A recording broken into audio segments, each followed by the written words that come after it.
बिहार विधानसभा चुनाव में मतदान का वक्त आने वाला है और अब उसके एक दिन पहले हालांकि प्रचार का दौर जारी है। प्रधानमंत्री भी 28 को आने वाले हैं बिहार में। ऐसे मसले पर बात करने के लिए हमारे साथ केंद्रीय मंत्री अनुराग ठाकुर। अनुराग ठाकुर, आप बिहार में हैं और जो माहौल लग रहा है और जिस तरह के चीज़ें बदलते जा रही है, भाषाएँ बदलती जा रही है, यहाँ तक अब बात तक हो गई है कि बच्चों तक की बात नीतीश कुमार ने कर दी कि 8-9 बच्चे हो रहे हैं तो विकास की बात कहाँ से करेंगे तेजस्वी और आरजेडी की पार्टी। देखिए, मैं वापस ध्यान एनडीए के द्वारा कराए गए बिहार के विकास की ओर लाना चाहता हूँ।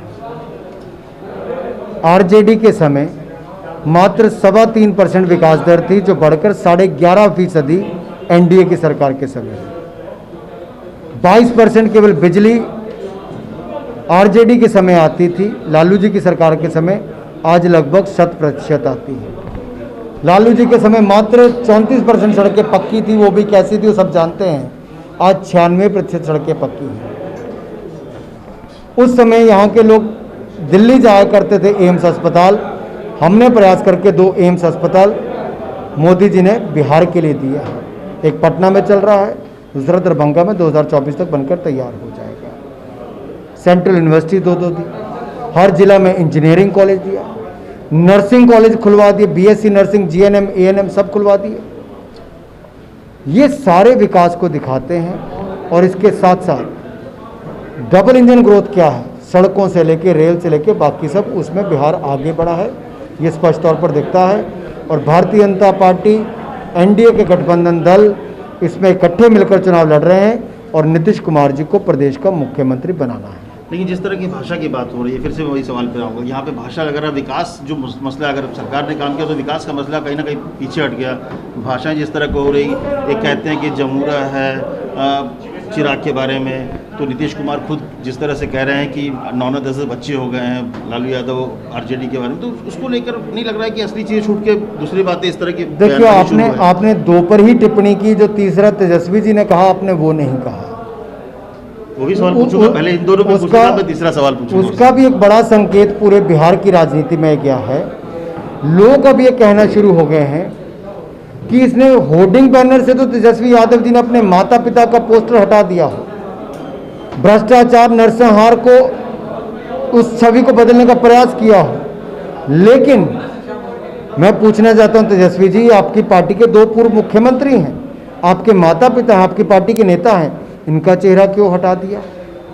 कई पोस्टरों से, होर्डिंग से आपके बहन और भाई के भी फोटो हट के, जो आपके पार्टी के नेता हैं। और फिर आपके अपने ही गठबंधन से दूर दुराकर जितिन मांझी जी को, उपेंद्र कुशवाहा जी को, मुकेश साहनी जी को दूर दुराकर बाहर कर दिया, क्या दरकिनार कर दिया? भी उन्होंने दिया था तेजस्वी ने एक, और ये कहा कि रघुवर बाबू एक लोटे के पानी के, ये कहा गया। और दूसरी ओर माले के लोगों को गले लगाया, माले के लोगों को गले लगाया। टुकड़े टुकड़े गैंग जो दिल्ली में जाकर देश के टुकड़े करने की बात करती है, उनके साथ गठबंधन किया है।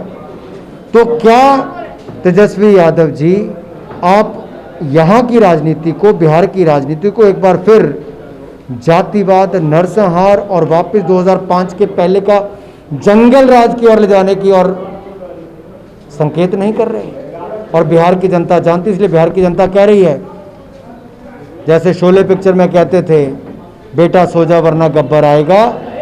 बिहार की माताएं अब कह उठी हैं, बेटा ध्यान से वोट देना, नहीं तो फिर वो आ जाएगा। देखिए, कल जिस तरह का बयान उन्होंने दिया था, एक विवादित बयान है कि तेजस्वी ने कहा था कि लालू के राज में जो गरीब थे वो राजपूतों के सामने सीना चौड़े होकर घूमते थे। मैं एक बात बड़ी स्पष्ट कर दूं, गरीब के लिए किसी ने काम किया है तो नरेंद्र मोदी जी ने 2014 में शपथ लेते ही पार्लियामेंट में संयुक्त सत्र को संबोधित करते हुए कहा था, मेरी सरकार गरीब की, पिछड़े की, मजदूर की, महिला की होगी। और पिछले 5-6 वर्षों में अगर हर गरीब का बैंक खाता खुला, महामारी के समय बैंक खातों में पैसा भी गया, गरीब को मुफ्त में अनाज भी 80 करोड़ लोगों को 8 महीने का छठ तक का मिला तो मोदी सरकार ने दिया, बिजली के कनेक्शन भी गरीब को और गैस का चूल्हा भी दिया, मुफ्त में 5 लाख का इलाज भी दिया तो नरेंद्र मोदी की सरकार ने दिया। अगर गरीब के लिए किसी ने किया है तो नरेंद्र मोदी जी, एनडीए। जरूरत पड़ेगी क्या, चिराग की जरूरत पड़ेगी आपको लगता है? चिराग की मदद की जरूरत पड़ सकती है चुनाव के बाद, नतीजों के बाद? एनडीए अपने बलबूते पर सरकार बनाएगा। चिराग जी गले पड़ने की बात कर रहे हैं, लेकिन ये संभव नहीं है। भारतीय जनता पार्टी एनडीए का हिस्सा है। एनडीए के चारों दल इकट्ठे मिलकर चुनाव लड़ रहे हैं और ये चुनाव को जीतेंगे और पूर्ण बहुमत से सरकार अपने को हनुमान और भगवान राम मोदी को कह रहे हैं, बोलते मैं तो उन्हीं का भक्त हूँ।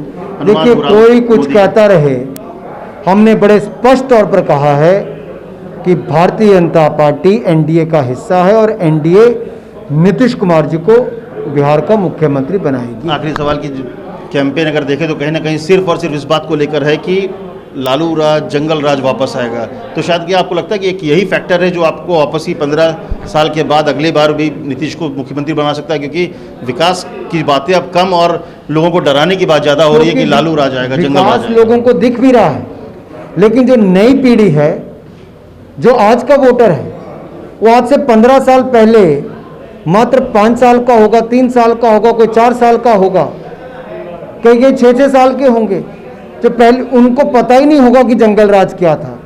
इसलिए आज की पीढ़ी को, हमारे यहाँ के बुजुर्गों को भी, वरिष्ठ लोगों को भी समझाना चाहिए कि क्या क्या इस प्रदेश ने देखा है लालू जी के नेतृत्व में।